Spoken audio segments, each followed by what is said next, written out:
Our celebration of knowledge is so close I can almost taste it. Candy corn. No. Maybe cake. Cakey candy corn. Candy corn cake. That's what it tastes like. Look forward to it. Okay, periodic trains. This is standard 1C. Not periodic trains like true. Trends like patterns. So we know there are 3 periodic trends, which you should know. There's atomic radius, there's electronegativity, and there's ionization energy. So atomic radius, that's the distance between the nucleus and the valence electrons. Electronegativity is how the tendency for an atom to gain electrons. Ionization energy is how much energy it takes to remove an electron. So if you've got a periodic table that looks something like this, we know that up here is high atomic, not atomic radius, high electronegativity, high ionization energy, low atomic radius. Down here is low electronegativity, low ionization energy, and high atomic radius. Right, and so electronegativity, essentially, electronegativity and ionization energy goes this way, so those ones are in red. And then atomic radius in green is essentially going this way. So if you have 2 elements, if you have an element right here and an element right here, well, this element, say oxygen, is going to have a high electronegativity, high ionization energy, relatively low atomic radius, especially when compared to this element, let's say it's barium, which will have a low ionization energy, low electronegativity, and a high atomic radius. Why is that? Well, I'm not going to go into it too much, but going across a period like this, it has to do with the number of protons. If you can't explain it, not just listen to it and understand it, but if you can't explain it, then you need to go review your notes. And then going this way, it has to do with the number of electron shells. And again, if you can't explain it, you need to go review your notes, and I'm not going to spend time doing it here, otherwise this video will be way too long. So this is a review from Unit 2. We've been talking about it during this unit as well. Okay, properties / electronegativity. So we've got 3 different types of bonds. Say them with me. What's the first one? Ionic. Yes. Covalent. Woohoo. Metallic. Woohoo. Well, it just kind of went down, didn't it? Okay, so covalent, ionic, metallic. So let's think about some of these properties. So ionic, they're very strong bonds, right? They have a high electronegativity difference. So that means metals with nonmetals. So typically, if you see a metal and a nonmetal bonded together, they're going to be ionic, almost always. I'm sure you could think of an example, but an exception, or you might not be able to, but somebody could. But typically, metals and nonmetals. Okay, so strong bonds, meaning high melting point. Let's see, conductivity. They only conduct electricity when dissolved or melted. Okay, because the only way you can conduct electricity for an ionic solid is if you break apart the ions so that the ions can move, because otherwise the ions are stuck in a crystal lattice, right? Positive, negative, positive, negative. What does a crystal lattice look like? Well, crystal lattice would look something like this: plus, minus, plus, minus, plus, minus, plus, minus, plus, minus, and just keep repeating. Plus, minus, plus, minus. I sound like a robot. Plus, minus, plus, minus. Okay. What about covalent bonds? Well, a covalent bond, color code this, they are relatively weak bonds. They have similar high electronegativity, so they're nonmetals. They never conduct, almost never. There are exceptions, but not worth talking about right now. And their structure is molecules. What about metallic bonds? Metallic bonds have a medium strength, I guess you could say. They have low electronegativities. They are made of metals, obviously. They conduct electricity, and they form malleable solids. What else? What are the electrons doing? Yes, we need to talk about the electrons. Okay, these ones transfer electrons from metal to nonmetal. These ones share electrons. How nice of them. Oh. And the metallic have a sea of electrons. The electrons just wander around, right? Okay, so we got some properties. We talked about electronegativity. Very good. Naming.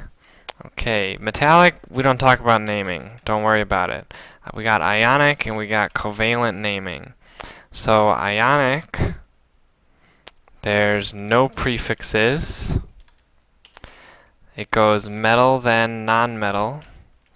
Nonmetal, ending in IDE. Right, so chlorine becomes chloride. Right, if it's a transition metal, use a Roman numeral for the charge. So how many electrons does it lose? 3? Well, then you put a 3. So what's an example? So NaCl. Okay, you would name this. The metal goes first, so sodium, and then the nonmetal, so chlorine, but you'd change it to chloride. Chloride. What about something like this? CuCl2. Okay, well that would be copper chloride, but copper is a transition metal, so we need to say the charge. Chlorine is a -1 charge. Since there's 2 of them, copper's got to balance it out, so it must have a +2 charge. Okay, if there's something like strontium and then a polyatomic ion like this, the polyatomic ion remains unchanged, so it's just strontium. It's not carbide or anything like that. It would just be carbonate. And then the strontium is not a transition metal, so we don't need the Roman numerals. Okay, covalent uses prefixes.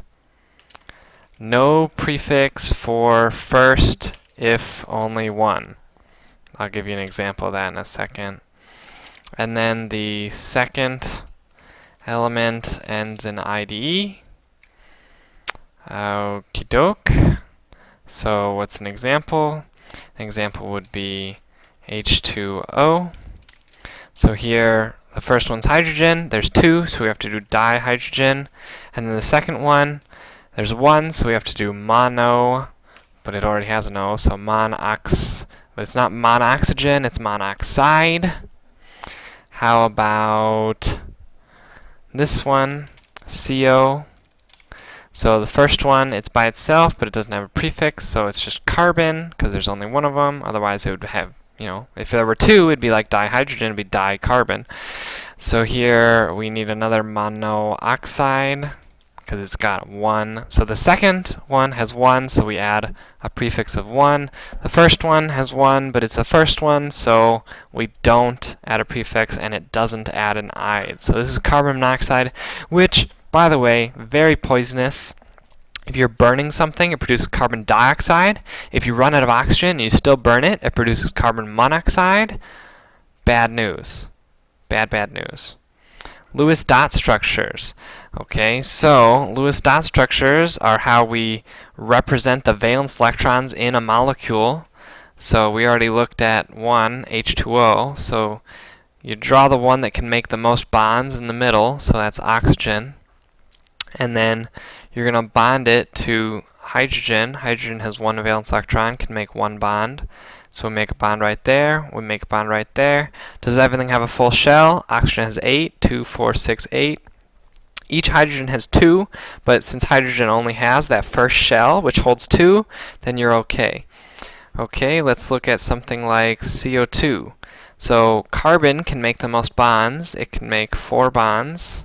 It has 4 valence electrons. Each oxygen can make 2 bonds. Okay, so I can start linking these up. So I can link up one here, one here. Well, these are, none of these are happy, so I need to link up more. So I can link up one right here.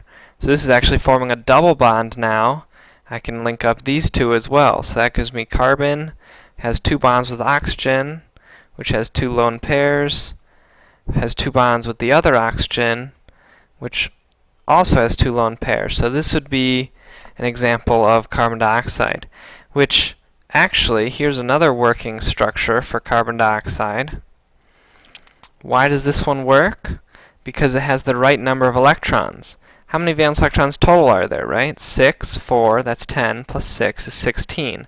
How many are here? 8, and then 8. Also 16. So both of these are acceptable Lewis dot structures. Why are they acceptable? These are acceptable Lewis dot structures because they have full shells, so that means they're stable, and they did not add or remove electrons. Okay, so that's what makes them acceptable. So if you can draw multiple structures, well, good for you. They're actually called resonance structures. Very interesting. Not going to go into it. AP Chem, take it. Okay, last one's explanations. So you're most likely going to see something where it says diagram and describe, or draw and describe the bonding that occurs. You're going to have a before, a during, and an after bonding. And then it's going to tell you that it wants to talk about electronegativity, electrons, ions, structure, type of bond, etc. So here's what you need to do. Okay, I'm not going to do an example. I actually already did 2 examples. Go find that video and watch it if you feel like you need more help. In the before, you're just going to draw the atoms, so neutral. Draw the neutral atoms with their valence. So if they have 2 valence electrons, draw the 2 valence electrons in the before. That's all you're doing. Got it?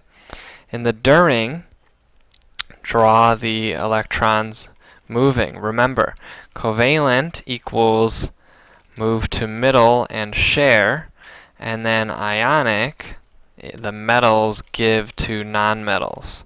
And then the after, you're going to indicate any ions, and then do the final Lewis structure for covalent anyway. For covalent. So this would be ionic, indicate any ions. This would be covalent, final Lewis structure. Ionic, indicate any ions, and how many using subscripts. And then here with the description, the biggest tips I can give you is to use short sentences. Don't try to get too much at once. You can use a whole bunch of short sentences, and that's fine if you're having trouble. Proofread, and make sure you hit everything. So it's going to say what I need you to talk about. And if you don't talk about the structure, if you don't tell me if it's a crystal or a molecule, that's your fault for not reading. And you're better than that. You're better than that. All right, proofread, make sure you hit everything. And then last thing I would say is use pencil, so that if you need to erase, and because you proofread, you find a mistake, you want to fix it, you want to make it neat so it's easy for me to grade, so that I can give you billions of points. Billions and billions of points. Alright, I know this one was a little longer, but I hope it was helpful. Remember that this is not enough for you to be studying, so you should go and you should reread, you should redo homework, make sure it's fully completed, staple it together, ready to turn in, all that stuff. Alright, bye-bye.